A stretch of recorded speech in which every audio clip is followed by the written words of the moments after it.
Da da da da da da.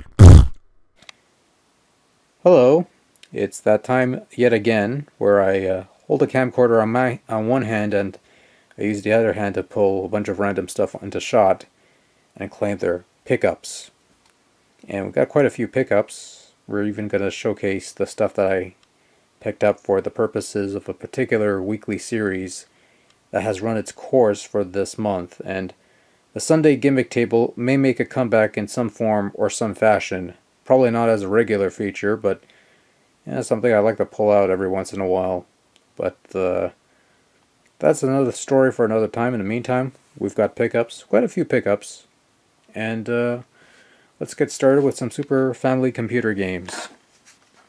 What we got here is Super Donkey Kong 2, otherwise known as Donkey Kong Country. $15. Make a note of this, because it will be relevant in a few minutes. Next up we have ActRaiser, also for the Super Famicom, with Japanese text, but the most important thing, the battery on this thing works, and that's most important. Because ActRaiser on the Super Nintendo, the battery has died, I gotta get a replacement battery for that. Great game, by the way. We got World Heroes, also for the Super Famicom. I think I already have this on the Genesis. I think I have it on Super Nintendo as well. I've got to go back and check. Probably do. We got Q*bert 3. Super Snakey, released around these parts as Wild Snake. And it's pretty much Wild Snake, just some of the text and logos have changed. And finally we have Seiken Setsu the Seiken. It's Japanese Secret of Mana. But here it's a 2, it's a sequel to some other game, I think. Some other game on the Game Boy or something like that. Anyways, the price tag's $15. So it's 15, 30. Dun, dun, dun, dun. Around about 90 bucks, more or less. This whole lot cost me about $20, give or take. So, bit of a steal, and kind of a risky venture, because the guy that I got this from has something of a shady reputation for the most part around the flea market area that I go to on a regular basis. But fortunately, these things work. They work well. The battery backups on these games are sufficiently functional, and to me, that's the most important thing. So, and I think they're seemingly legit copies as well.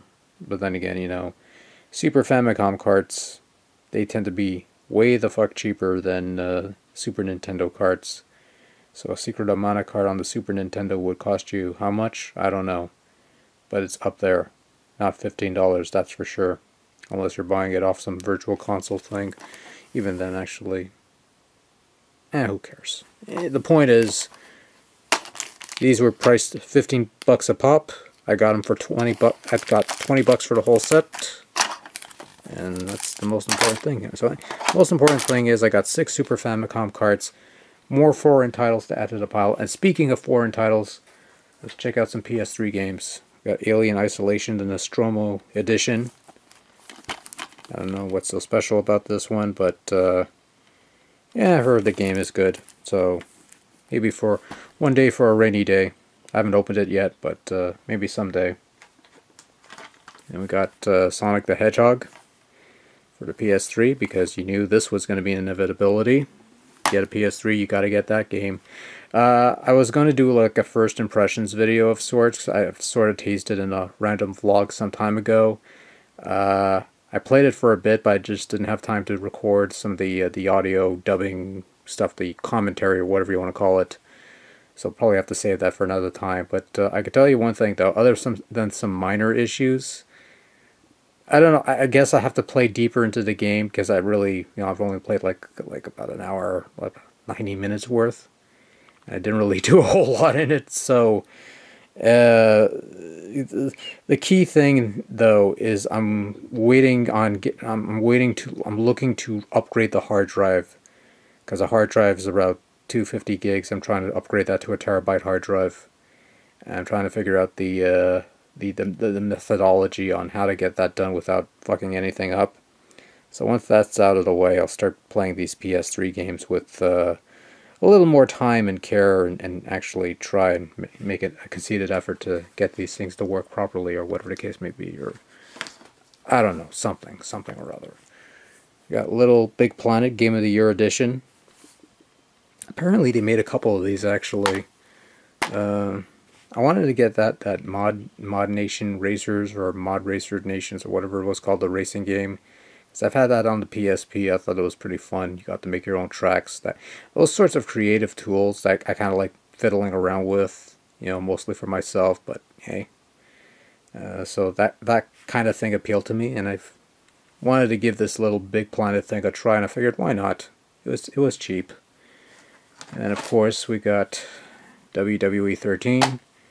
Had this on the Wii, and when I saw this at the EB Games, or GameStop, figured why not, give it a shot. And yeah, it is a game, it just looks nicer, so that's something. Next up, the sole Super Nintendo entry on our offerings, we got Super Valis 4.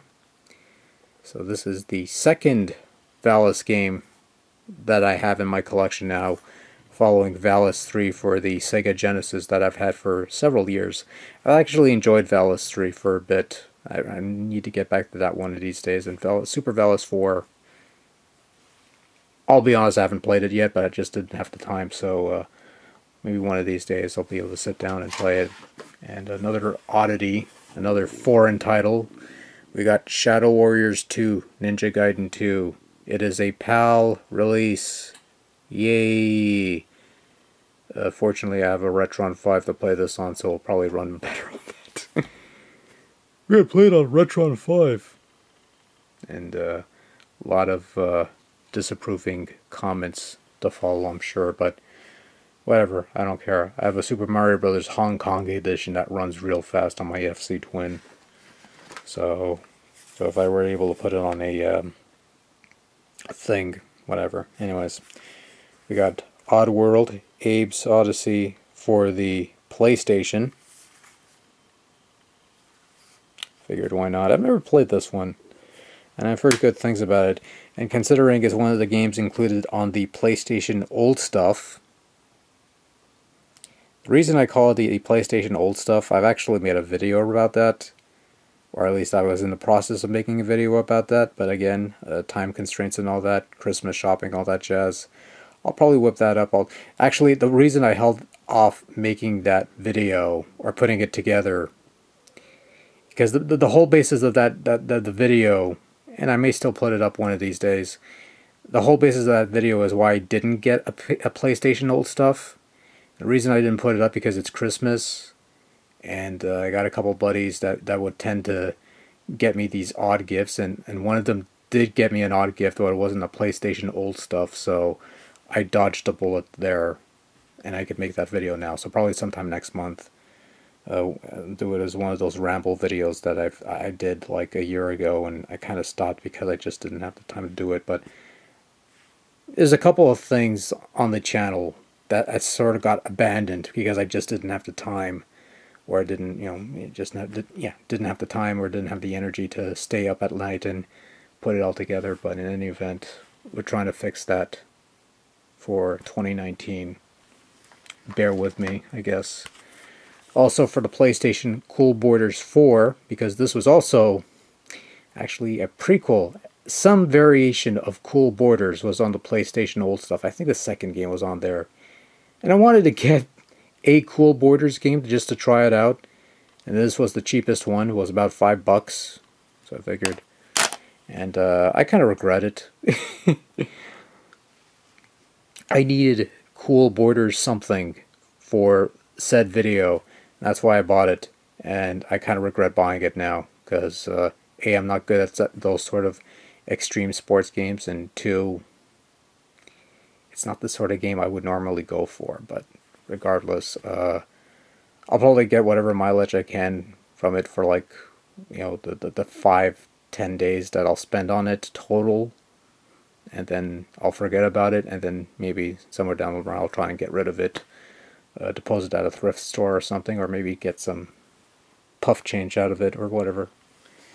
Next up we have the UDraw Studio.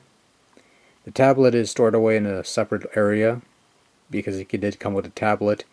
One of the things featured on the Sunday gimmick table from this past month, and might as well get it out of the way, I still use it every once in a while. I do quick little doodles and stuff like that, nothing really fantastic or anything like that, but it's something that keeps me entertained, and it's like a nice little gimmick, though it never replaces a true tablet or actual pen and paper, which has always been my preferred method of these little doodles. Anyway, showcasing some other gimmicks and just sort of giving you an update. This Miss Pac-Man plug and play thing was the first Sunday gimmick table, and I've since got rid of the batteries. It's just been sitting there in one of the drawers. I know somebody that might actually want one of these, even though it's not the best quality product. You know, they still enjoy these sort of knickknacks. So yeah, bit of a shame because the joystick and the buttons are nice, but the joystick is kind of rubbish, which is a bit of a shame. Nice clicky joystick, but not that. Yeah. Anyways, the other gimmick that we picked up was this Tetris arcade thing, and it's one thing that I still play this every once in a while. It's still on. It's still relevant. There's no sound because I don't need sound. Maybe one of these days I'll do like another similar video of sorts. But if I could do it without the fucking sound, it'd be great, fantastic. Because the sound on that's too loud. The Pac-Man My Arcade Pac-Man portable player. I still play this every once in a while. Still have the batteries. I actually did get batteries for AAA batteries this thing takes, and adds a bit of weight to the handheld, I will say that much, but it does work.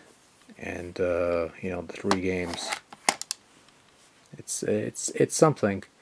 As far as the latest and the last gimmick, the AtGames Blast,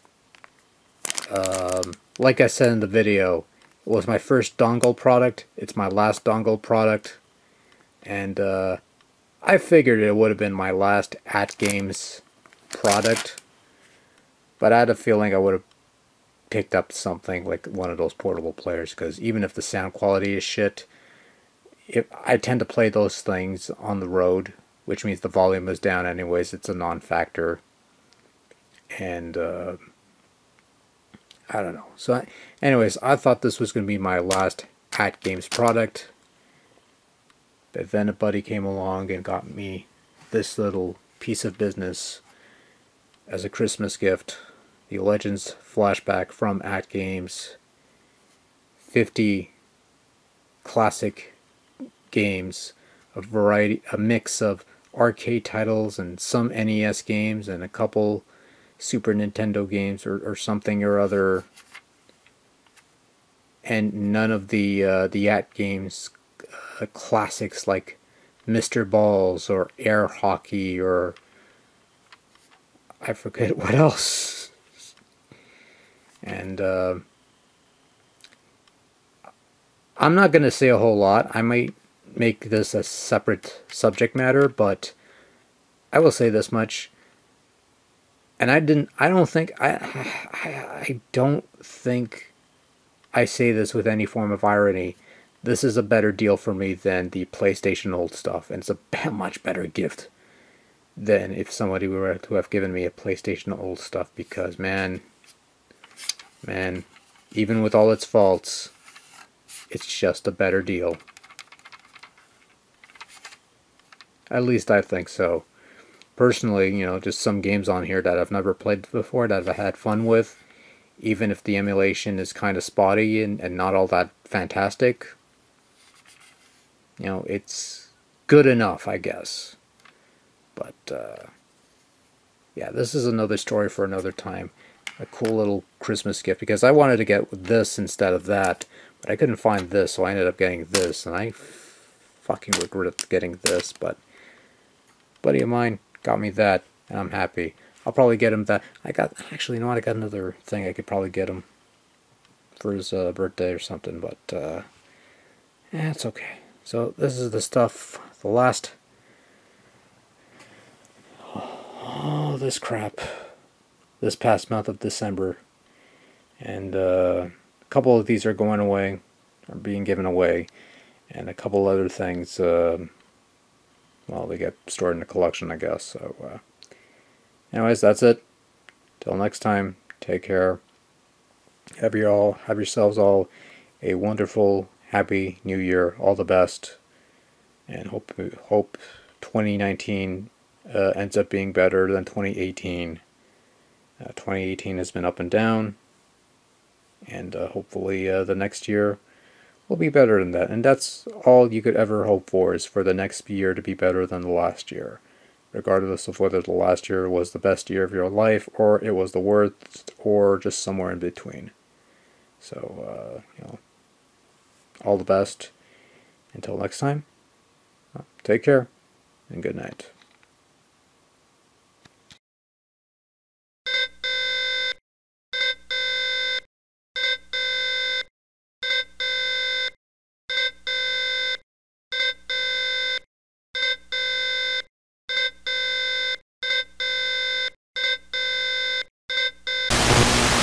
Anyways, it's not that great in the hands, and I've played this thing already for 3 hours, by the way, getting footage, and